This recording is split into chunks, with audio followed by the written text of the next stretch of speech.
Monday. That makes it time again for man skills. Today I'm going to show you how to boil water in a styrofoam cup. Now let's just say you're in that survival situation where you found north, you've made yourself a fire, and you found some water. The only problem is that water came from a swamp, and you're pretty sure that there's some bad bugs in that water.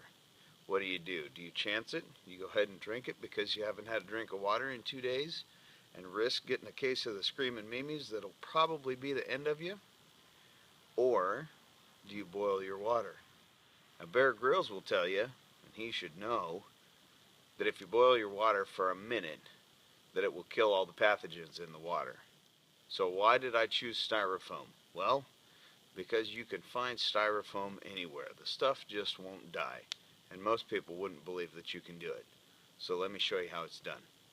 Once your fire's burned down to a nice bed of coals, take your styrofoam cup, put some water in it, and put it on the fire.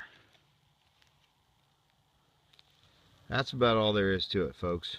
Now you just sit back and let your water boil. About 25 minutes have now elapsed, and you can see that my styrofoam cup has not been consumed by the fire, but instead now contains ever so gently boiling water.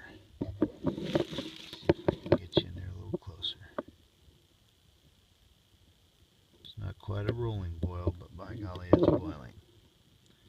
Steam coming off the top of it. Now what is this sorcery, you say? Surely that's not a real fire. Surely that's not really styrofoam. Let me show you. Here again is my steaming hot water. And here it goes on my real fire.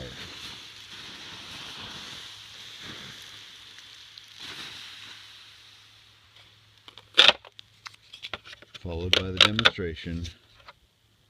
It really is styrofoam.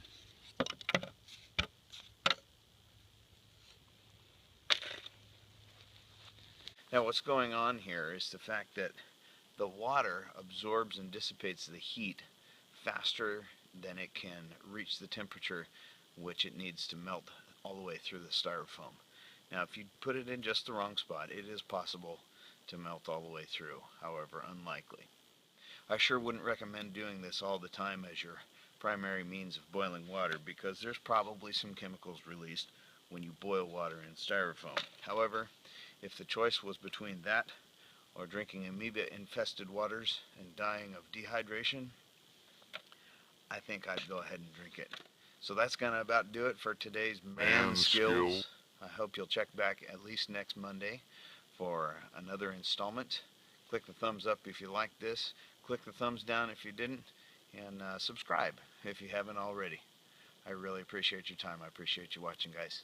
We'll see you next time.